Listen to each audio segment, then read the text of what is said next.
maybe 80-90% of entrepreneurs are just replicating what others are doing.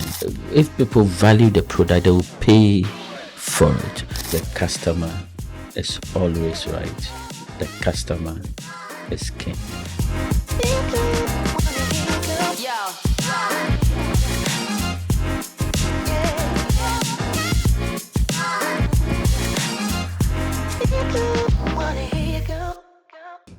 Have you ever lost a customer and thought, wow, I never saw that coming? Or launched a product you were so convinced that people needed, only for the market to ignore it completely? The truth is, many businesses believe that they know their customers. But what if what you think you know about customers is built on assumptions rather than insight? Today, on this episode, we are going to be challenging one of the biggest myths in business, that simply serving customers means that you understand them more. Welcome to another exciting episode of the Built for Business podcast, a show where we unpack real business challenges, share practical strategies, and help entrepreneurs as well as SMEs to build smarter, stronger, and more sustainable businesses. I am your host, Frida Donko, and I'm excited that you're joining us today in what promises to be a thought-provoking conversation. Our guest today is someone who has spent years helping businesses to unlock growth through strategic sales, marketing, and customer-centric thinking. He's a respected sales and marketing strategist, a business consultant, currently the president of the Chartered Institute of Marketing Ghana, and also the CEO of MGA Consulting Ghana. He has spent years working with organizations to understand customers, to understand sales and marketing, and to promote performances. Please join me in welcoming Mr. Michael Abiu. Mr. Abiu, it's a pleasure to have you on the Built for Business podcast. It's also a pleasure being here. Yeah, we've heard so much about you and we are really glad to have you here. Thank you. Right. So we are actually very excited to tap into your experience because I believe this conversation is going to be an eye-opener for businesses to understand sales and marketing as well as customer relationships better. So yes, it's really an honor. Now let's dive right into it. But then I have one question for the business owners listening or watching this video. You often say that you know your customers and your customers know you. But I want to ask you, is that confidence justified? Or have you been living on assumptions rather than truly understanding your customers' needs? I'll leave that to you to answer and I'll get right into it with Mr. Abiu. Right, I am sure in your line of business, you've heard business owners say, oh, we know our customers. Oh, you don't know our customers like we do. We know our customers. Do you think that this statement is true?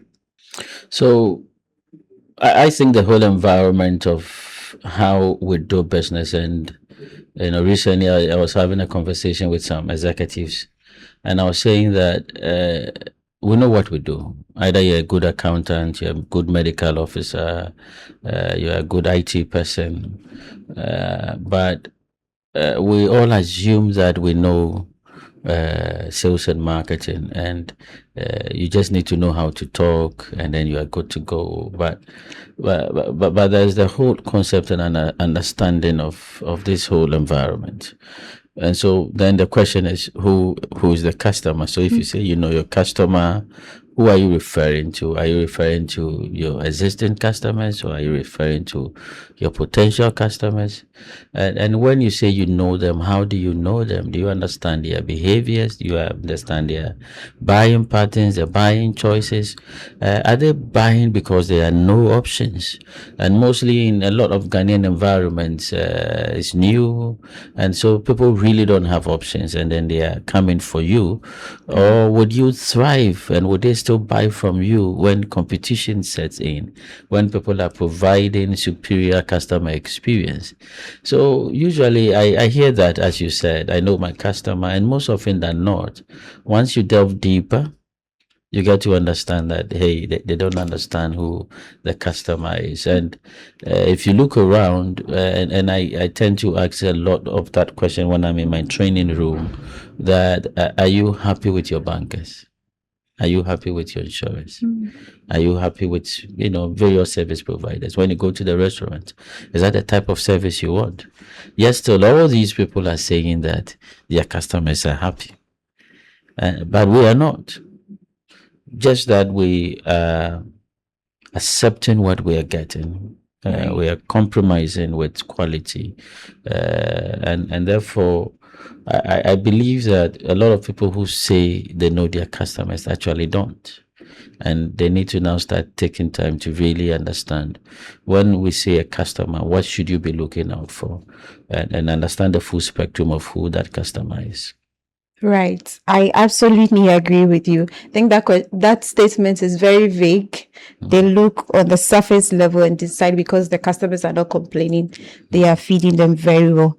Now, when you look at businesses, what are some of the mistakes that you think they genuinely make in understanding customers? So I think the biggest one is that we don't talk to our customers. We don't ask them, what is it that you would want?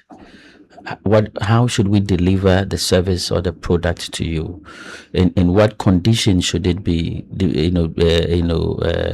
delivered to you? In what environment? Within what state? We need to start talking to customers and understanding what they really want. And most often than not, we just assume. We assume that this and this and this is what would be good for them. And unfortunately, we are providing a lot of products and services that is not, from the customer perspective. It's not generated from a customer study, a customer research. It's just based on an understanding, a need. I went abroad, I saw this, this person is doing this, he's getting money, so let me also do it and get money. Right. And so I think that we really need to be able to now start understanding it from the perspective of the customer.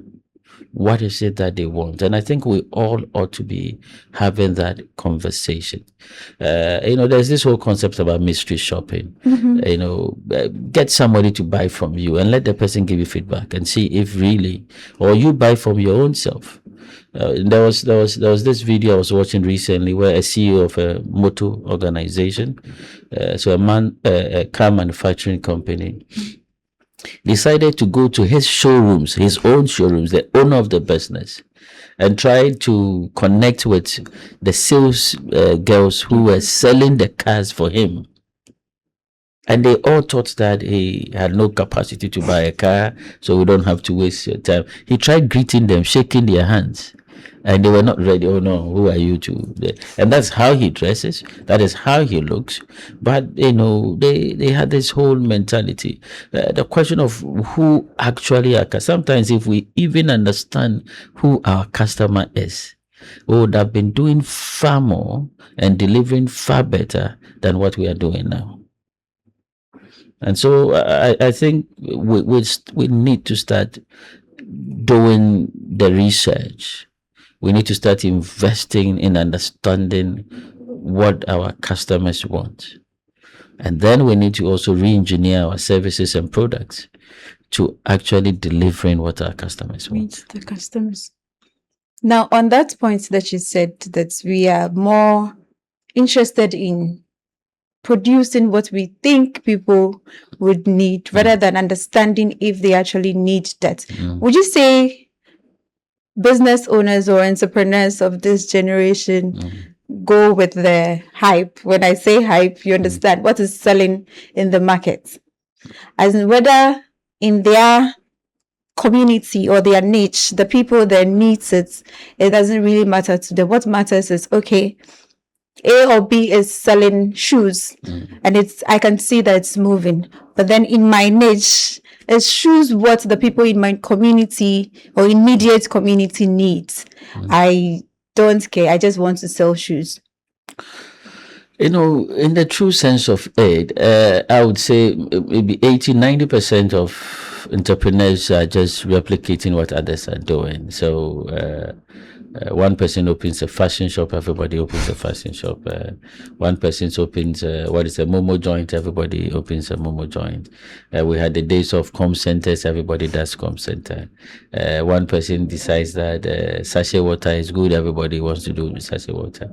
However, you would realize that they are always the first movers. They are those who basically study and understand the environment, understand the need that is there, and then create a product or deliver a service to meet that.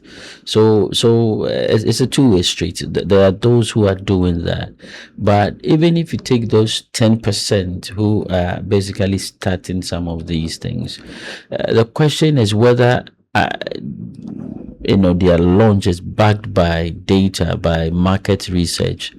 I don't think so. I think that mostly it's observation, experience. I see that there's this gap in the market. People are asking for these things, and so let me bring it in and sell. Or I went outside, I realized this thing is not in Ghana, or I engaged somebody, I realized this product is not being done, then let's get it and let's do it. But when it comes to, so for instance, you have Rockstone's Wache, for instance, that decides to now, basically take Wache to the next level, the packaging, the delivery. And then you have a lot more people that, the question is that Rockstone watches start because they did the research on the market, mostly, but do they see the need and do they see the gap in the market? Then yes. But one of the things we need to do is that once the idea comes, in order to deliver the idea more effectively and more efficiently and to satisfy our customers, we need to start looking at the environment of market research, talking to customers, would-be customers, potential customers, understanding how it ought to be done. I don't know if you remember using Rox Wache as an example. There was this Wache in a jar, and you see a lot of these things come and then leave, sometimes because it's just not backed with research. How many people would want it? So yes, the hype will come in, but at the end of the day, the dust will settle. And mostly when there's competition, then we understand truly whether you are providing an effective service or not. Right. Research it's very, very important. And I think that's something that's lacking in the entrepreneurships or the entrepreneurs in this generation. Now let's look at marketing, sales, and how businesses push money into marketing campaigns, running loyalty programs, and then doing customer service. And all these are geared towards getting feedback. But then again, my question is, do you think that the feedbacks the companies receive from these marketing campaigns and surveys and loyalty programs, do they really work with it? Or they just miss out on the details and collect them for the purpose of collecting data? I don't think an institution want to collect data for collecting data purposes, but however, most of them don't collect the data, and that is the first problem that we have. The data is not being collected, and then also where we position those who are collecting the data, the importance and their voice within the management room, the ESCO rooms, the strategy rooms, and then also the boardrooms, and the visibility sometimes these data have in those environments. So it's that appreciation that I think is not there. For instance, are board taking decisions based on data, facts on the ground, or are they taking decisions based on experience? And I've been in some boardrooms. Unfortunately, I've been on the board of Built, but you realize that a lot are not really taking decisions based on data. They come to board meetings without reading board papers and board documents. So yes, and then also there's the situation with management, whether management respects the data. The management has taken a decision. I was doing a strategy session with one of the, health insurance companies recently, and I was telling them that you cannot take any strategic decision if you don't have data. And so yes. But one of the things I would also admit is that there are some organizations, mostly multinationals, but also some major Ghanaian institutions that believe in collecting that data and using that data to take decisions. But the generality of the business environment, especially when it comes to entrepreneurs, the value is not there for paying and collecting that data. So when we do a marketing campaign, there's nobody collecting data. When we do a sales campaign, all that we are looking out for is not the engagement, it's not the acceptability, it's not the reactions. We're just looking for how many businesses were you able to bring in, how many clients did you close, how much money have you collected. Right. And so we miss a lot of data within the spectrum that can inform us and that can help us improve the services and the products that we deliver onto customers. So it's a critical issue, and I think that it's worth discussing. And I guess that's why we are looking at it today. Definitely. It's something that we are looking forward to diving deeper into it. Now, businesses often say that, oh, our customers want lower prices. That's one of the excuses why some businesses probably do not operate for long or they're not making sales because the customers are demanding for us to reduce the prices. That's why we are not making sales. But do you think price is really our biggest problem? No, I don't think so. I don't think so. You see, the question is, who are you really selling to? Who are your real customers? Who would appreciate the type of service and products that you are giving out there? And so cheap prices actually doesn't. If people value the product, they will pay for it. And it's about, number one, have we design the product or service in a way that really satisfies the needs of the customers? If it is yes, the second thing is that how are we creating value for these customers? And if that one is also known, then what we need to go out there to do is to sell that value. And once you decide to sell the value, and then people will now begin to appreciate that and know that there's value in it, and therefore I need to pay for it.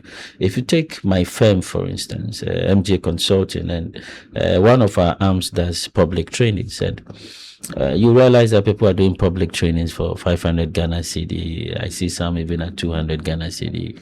So, and sometimes I wonder, how do you even meet base cost?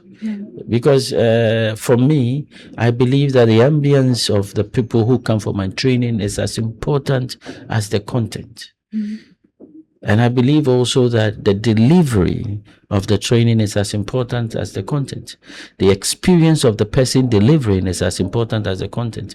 So it is just not one thing that you are selling. You're selling the whole experience. And if you're selling an experience, then the venue alone is around 550 per head per day. So just the venue alone is 1,100.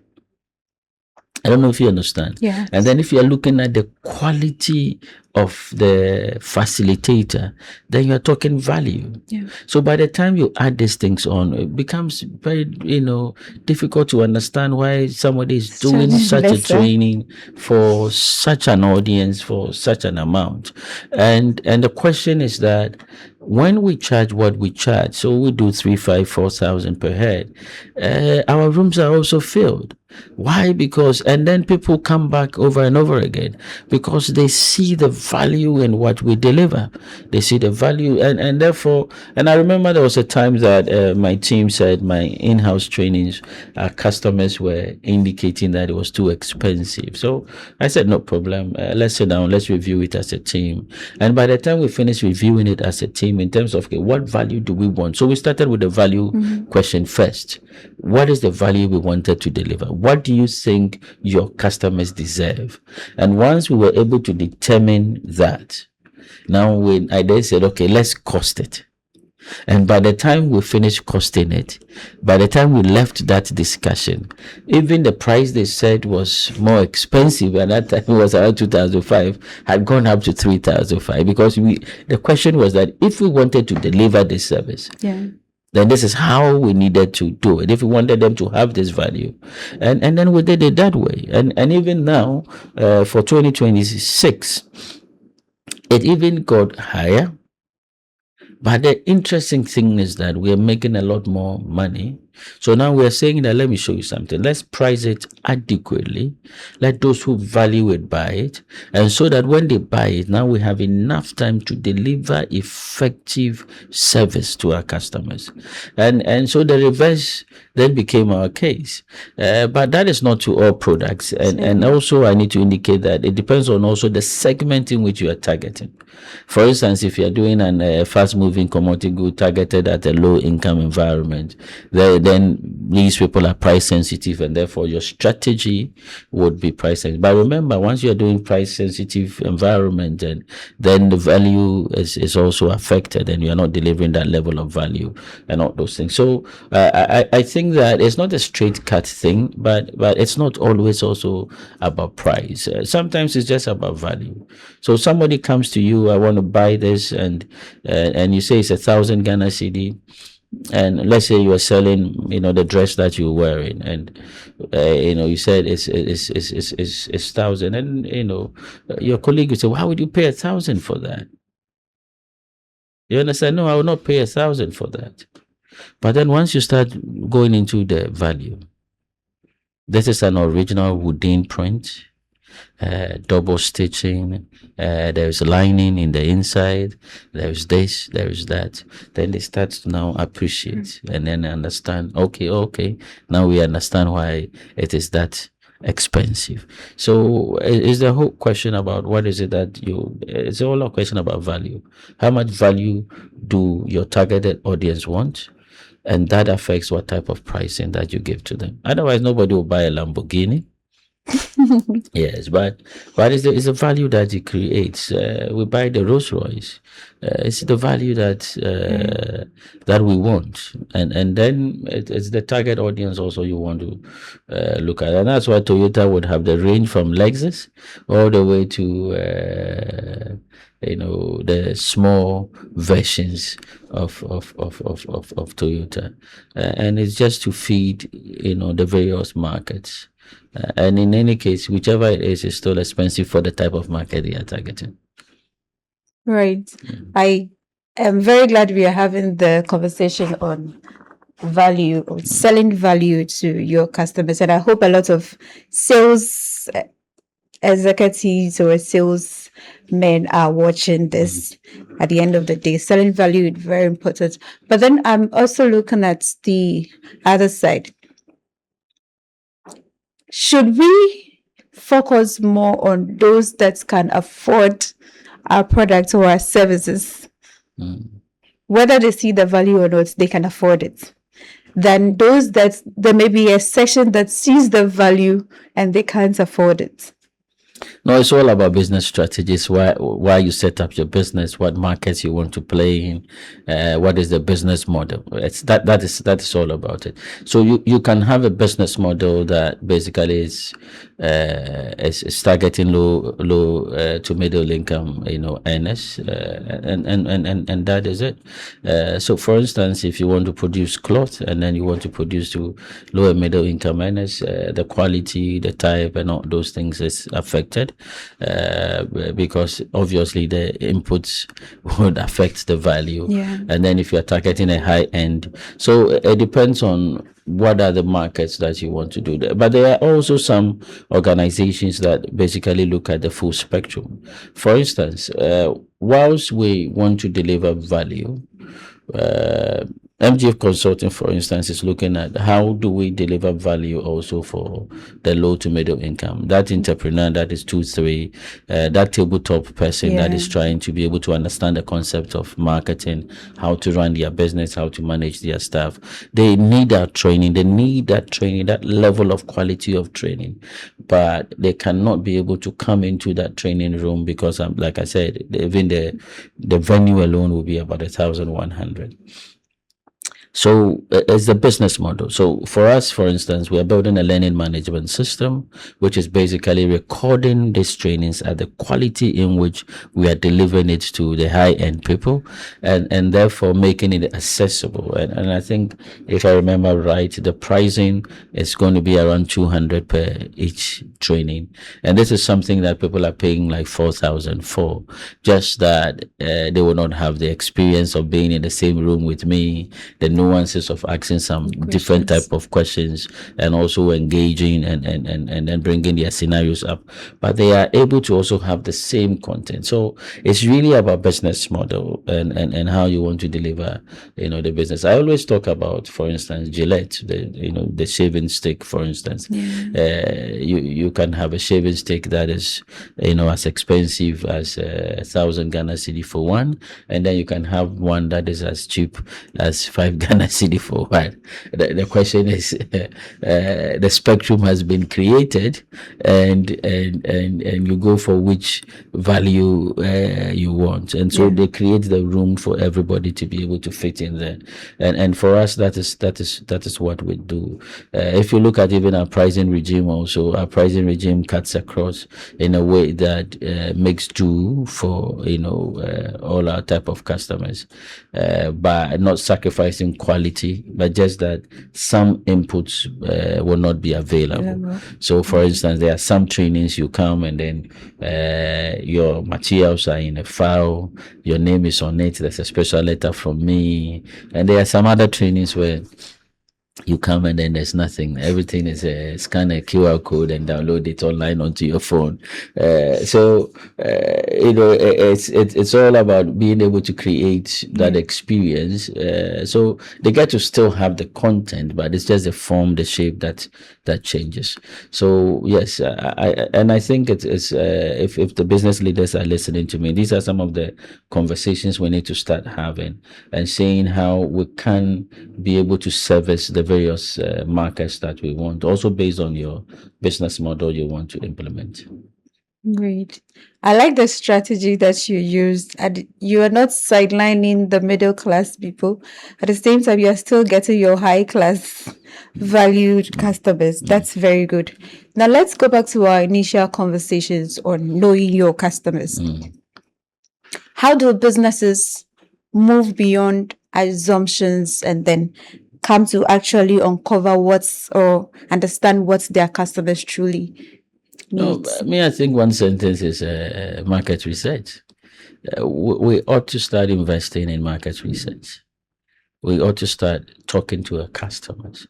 Now, technology has made it pretty much a bit more easier to collect data and also to analyze data. Although using Claude too much might not help you, because you need experienced hands like us. So I'm not saying don't use me, but I'm just saying that now there are tools available. Yeah. For instance, the person who is basically distributing, let's say, give me a product, let's say, sewing these dresses and selling the dresses, for instance, can just do a simple Google form, which is free, and then put a text message and put the link of the Google form in that text message.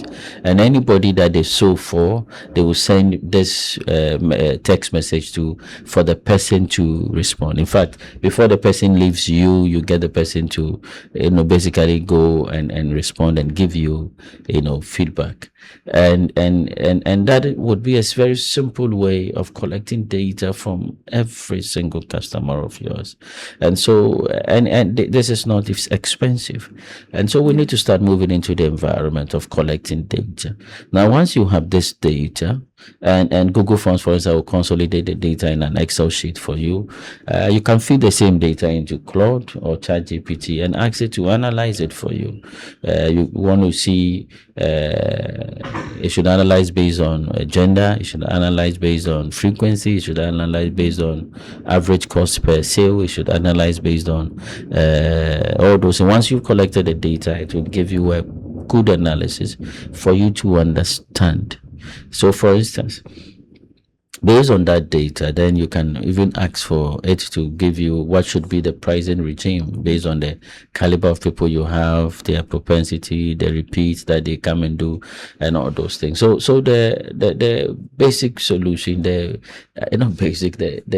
only solution is market research, customer study, and we need to do that. Either you want to do it yourself, or you want to be able to get one of your staff who understands that environment to do it for you, or you can always use a consultant. I need to make some money. You can always use a consultant to come and help you collect data and analyze it and give you feedback that then you can use in taking your business decisions. Right. I like that you mentioned the scenario about using the Google Forms too. Now, I'm very sure there's a business owner listening or watching that has tried that. And let's bring it back home to Ghana.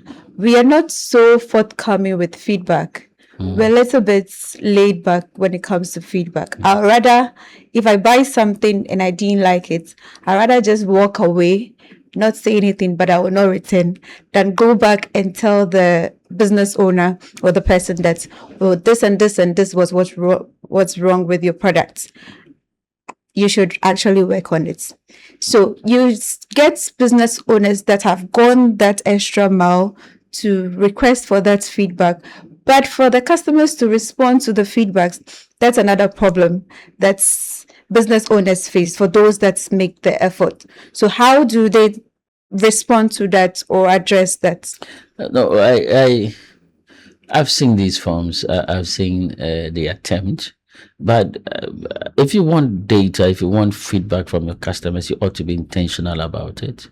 You ought to be deliberate about it, and you need to encourage them to be able to do that. So that is on one side. The other side also is that when you collect this data and you don't do anything about it, you don't encourage them to give you more data. Because then the mindset is that this is not going to get anywhere, and so therefore they don't use it. So, for instance, if you go to a hospital and a hospital says, give me feedback, and then you go and the service was bad and you give feedback and nothing happens, will you give feedback again? So it's really about our intentionality about the data that we are collecting. For instance, I don't want to mention the bank's name there. So that's one of my bankers that would always collect data when you use an ATM and all those things. And there's this particular ATM in my neighborhood, and the environment is dirty. In terms of the ATM, it's in a cubicle somewhere. And I said, okay, let me give them feedback. And nothing is happening to it. And the question is that they come here, but they change their money and the whole place is dirty. And I mean, in front of the ATM. So now I don't bother. And then that person will say, oh, we'll do it, but people don't respond. But the question is that when they give you the feedback, what did you use with the feedback, and how intentional is it? There are people who actually reward people for the feedback. So basically, you get some discounts the next time you come and buy from us. We want you to spend some small time and give us, what is the name? Feedback. You join our loyalty program when you give us feedback. And sometimes you reach back to them and say, let me show you told us this, we want further understanding to this situation and that situation. And therefore the person knows that the feedback is valued and they can be able to give it to you. There are also various ways of collecting feedback. So if this is not working, you want to do another one. And just that sometimes we always, as Ghanaians, want to choose the easier and the cheapest way out. The cheapest. And then when that doesn't work, we say, oh, okay, feedback doesn't work. There are various modes and methods. And I think that sometimes also, if you have a bit of resources, use the professionals. Let them come and guide you. Let them let you know that for this type of service, this is how you must collect the feedback. And then you'll be able to get it to work. So I would encourage the business owners, as you are saying out there, that let me show you something. You cannot just have one strategy to get to a solution. There are multiple environments. Talk to a professional, talk to somebody who understands the environment, and let them help you design a feedback system that works. Still on the subject of feedback, I realized that in not using it, you mentioned, and what you said is actually very true. You would give feedbacks. I have had an experience with banks before. They have the box there, you put it in, you come, and what you reported 10 years is still the same. Nothing has changed. What do you think? And then you wonder if anybody is even checking that box. I doubt. So nobody puts anything. So the suggestion, but nobody puts anything in there because we all assume that when we put something in there, it's not going to go getting anywhere. I remember in one training somebody said that the mindset is this: even if there's something negative, it's the branch manager that is going to open the box. And I think that he will take the negative out. So if that is the case, I'm not going to write it at all. And once your customers are having that mindset, then your feedback system will not work. Exactly. I mean, they are mostly they talk from experience. So yes. But on a more serious note, what do you think are some of the opportunities that by not taking the feedbacks we get from customers, we are missing out on as business owners or businesses? Let me show you something. For us customer service experts, one of the key things we know and understand is this: customer complaints, customer feedback is a gift. It's a gift to help you improve your product and services. It's a gift to understand how your customers want product and services delivered onto them. It's a gift to help you improve how your finances, your background, your ambience, and it's a gift to make you better. And therefore, by not creating the environment to receive this feedback, means that you keep on staying where you are. It means that you keep on delivering the ineffective services that you are delivering. It means that your bottom line keeps suffering. It means that you risk your company collapsing because then slowly you see that quietly your customers would be leaving, and by the time you realize your company is going down. And so it's really not an option for businesses today, especially and now I've been talking to a lot of the small businesses. Now we are living a very competitive environment. The next door, some few meters away, some 3 blocks away, you see somebody setting up your business, and what creates the difference is the quality of service that you deliver. Now that is informed by the feedback that they give to you, so you know exactly what they want, and then you can be able to deliver. So ultimately, your businesses will collapse. I am looking at this conversation playing out, and I think it's actually a very deep conversation that we businesses, I want to believe, are learning a lot from it. We have established businesses, but I think we have missed out on the foundations or the basics. Sometimes we go out there reading strategy books, attending strategic meetings, conferences, workshops. But what if the biggest strategy is in that feedback box that you are ignoring to look at?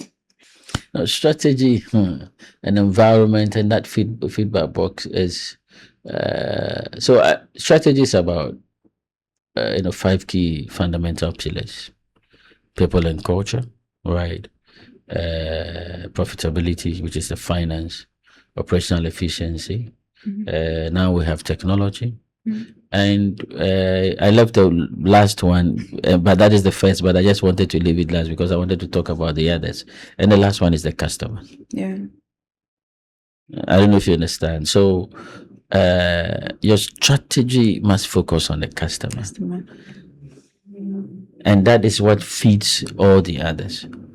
It's the customer that gives you the profitability. All your operational things that you're doing, the setup you're doing is supposed to be geared towards the customer.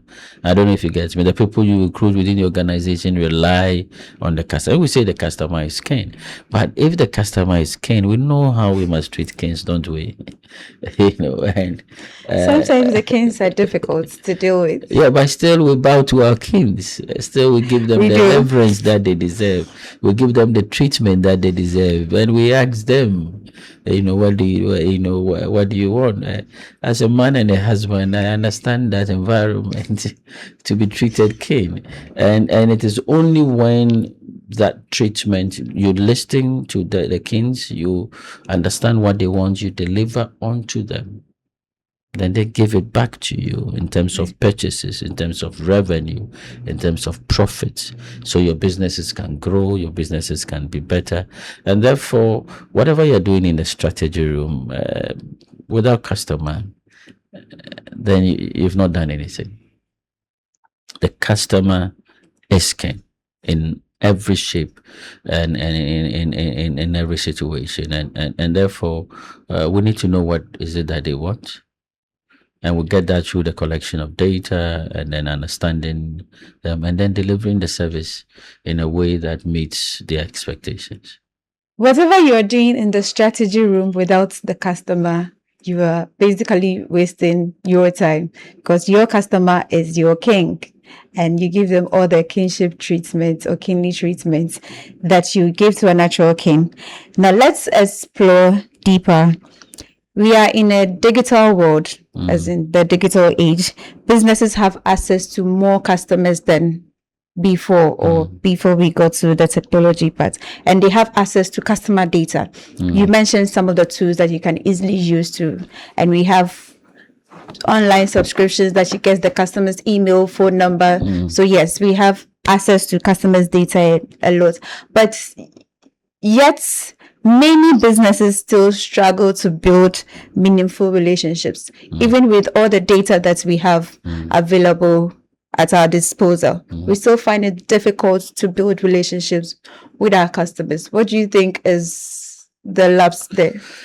So one, I don't think we're collecting the data. Again? Yeah, we're not collecting the data. We're not collecting enough data. But those that have the data don't understand the value of the data, and therefore we are not using the data. So one of the biggest missing links is what are we doing with it? So it's the analysis, the insights. We need to start running this data. We need to start massaging the data. We need to start looking at the analysis and be able to gain insights. We need to be able to be, delivering what we want to do, running our businesses based on the data. You don't find a lot of organizations taking decisions based on the data that they have collected. And I think that is the missing link. We need to go back and start saying that, what are we doing with this data? How do we run this data? How do we, analyze it in a way that makes sense? And once you do that and you get the insights, you use the insights to take your decisions. I think that is the missing link, and it's one of the things that we need to do. If we collect, we must use it, and we are not using, and we need to start using this data. First, we need to collect. Second, we need to build capacity to analyze, and once we build capacity to analyze, we need to take the insights from the analysis and use it in taking our decisions, and that will then satisfy the customer better. Well said. Now, somebody mentioned something on technology that we have data available to us, and technology with the data is supposed to make us smarter on how to relate with the customers. But for some funny reason, it has made us, I wouldn't want to use the word lazy. It's lazy. For lack of better word, but we have become more robotic towards relationship with the customer with the data. For instance, we have this chatbot that responds to customers. You would see customers' genuine concern And the robot is not human, or the AI is not human. They'll not really understand. They would outsource information from the internet, but that information does not speak to the use case of the specific customer. But then we don't go the extra mile to engage the customer outside the AI system that we have to really understand what their issue is. So we get the customer frustrated and then they go away unattended to. I've always been asked this question, and recently at the launch of the CMG Marketing Excellence Awards, I had the media people asking me about, the role of AI within this whole marketing environment, and particularly when it comes to customer service delivery. And you see, my position is this. Technology has not come to replace us as humans. It has not come to replace what we know and what we do. Technology has not come to replace the relationships that we need to build. What technology has done is to enhance the relationships. For instance, I was in a meeting with one of the state institutions, the executive director, and what technology did for me is enhance the conversation. Why? Because technology gave me information of who she was. The technology gave me information to what school the person attended, what relationships the person has, what type of church the person attends, and how engages the person socially. Another thing the technology did was that, and it was just a simple query into her and what she's doing at the institution. It tells me all the speeches that she had made and what are the focus, the things that concerns her most. So when I was delivering in terms of what I wanted to partner with her on, and I mentioned that, she said, stop there, stop there. And I'm passionate about this, and I'm happy that you are raising this subject matter. And I wouldn't have known without the aid of technology. So the whole idea is that you don't then use technology and say, okay, I'm sitting at home, let's always do video calls. Yes, video calls are able to make things go faster and meet faster. And even if I was doing the video call, it's the same technology that allows me to be able to do that and save more time. And now, instead of being in a room with 20 people, 100 people, 1,000 people, this podcast now can reach 1,000 people at the same time at the comfort of their own homes with less cost. And that is what technology is doing for us. But you see, it has not prevented us from doing this. And one of the things I think is this.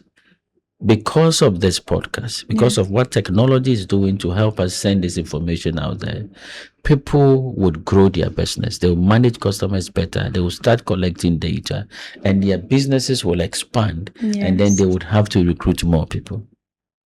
Right. So you would see that it's really augmenting and not replacing. And we need to start understanding it that way. If you start using technology, you would rather be serving your customers better because you would understand them better. You understand their buying patterns, you understand their buying behaviors, you understand the things that makes them happy, and therefore you are able to deliver a bit more better service or a bit more enhanced product, which now creates more revenue for you, which now would expand your business, and it means you recruit more people. And so for me, technology is an enabler, and we need to start seeing it as such, and we need to use it as such. Right. So technology is definitely a tool that's going to enable us and help the businesses. Now, my last but one questions. If you're advising an SME with limited resources in today's economy, what are 3 simple things or powerful things that you're going to tell them to start doing tomorrow to make a difference in their business? First is to learn. There's so much knowledge, there's so much information out there. So you need to read, you need to learn, build knowledge, because knowledge will change a lot of things for you. Second is that focus on your customers, listen to them, interact with them, and then do and use their inputs to now redesign your products and your services. Once your product and service is fulfilling a value, filling a gap, it will sell itself. And the third, I would say, is that don't underrate the power of technology and what technology can do for your business. A lot of people are shying away from AI tools. I would advise you use it, but use it wisely, use it ethically, and let it help you do your business more effectively. Right. So focus on your customers, learn and use technology wisely for your business. Now let's end it with the customers. If you should leave, or if you have the opportunity to leave all the business owners listening to you or watching you right now, what is one mindset shift about customers that you'd want them to leave this conversation with? I believe in that concept that says the customer is always right. The customer is king. I strongly believe in that. And and I'm saying that out of experience. When we say the customer is always right, we're talking about making sure that you are anticipating their needs. You are, basically putting structures to be able to meet them. You are creating an environment where you are explaining your decisions to them. And one of the things about customers that we didn't look at is the internal customers, because I always say that the internal customers is what feeds the external customers. So you need to be able to look at that as an entrepreneur. How are you taking care of the internal customers, and let it then feed the external customers? And one of the cracks of this whole podcast is about collecting data. Collect data, use it, collect it, use it, and let it help your customer. Now, once you solve the customer problem, all your other problems will be solved. It will bring you the money, it will bring you your growth, it will bring you the profitability and the revenues that you are looking for. It's all about the customer. All Right. about the customer. The customer is always right. We have been made to understand that, and yes, it seems it's very valid till now. Mr. Abiel, this has been an incredibly insightful conversation. We appreciate you for your time. Thank you so much for sharing your expertise and experience with us. And we'll definitely want to have you again when you have the time, or you have our time. Would want to have this conversation again. It's always an honor. I am always excited to share what we have learned. I'm always also excited to learn. And so this has been a good journey. I think that it's brought some issues out. And then we pray that together we'll all build Ghana together. We all build a very good society. And then for those of you who are out there that are interested in customer service, sales, marketing, the whole marketing experience, CIMG is also there. Talk to us, and let's connect, and let's grow Ghana together. Thank you very much for hosting me. Thank you, and till we meet again. For business owners, the biggest lesson that you can take from today is that people do not buy assumptions, or assumptions do not build loyalty, but understanding your customers and doing your market research is what's going to build your business. So thank you everyone for watching and for listening in. If today's conversation has challenged your thinking as a business owner or as a business manager, by all means, please don't keep it to yourself. Share with every business owner you know, every entrepreneur, every sales or marketing personnel that you know, to help them to grow as individuals in their career and their businesses as well. Kindly follow our YouTube channels, follow our podcast, Built for Business, on all social platforms. Where are they following? Is that why they follow you?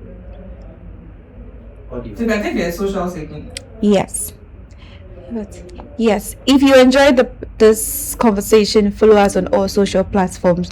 On YouTube, you would have the videos available on Apple, Spotify, Apple Podcasts. Yes, you'd have access to that. And remember that businesses that win today would not necessarily or did not necessarily win because of their budgets, because they had the biggest budgets, but they win because they took the time to understand their customers and work with feedback. Thank you, and this has been Built for Business. I am your host, Frida Donko. Till we meet in the next episode.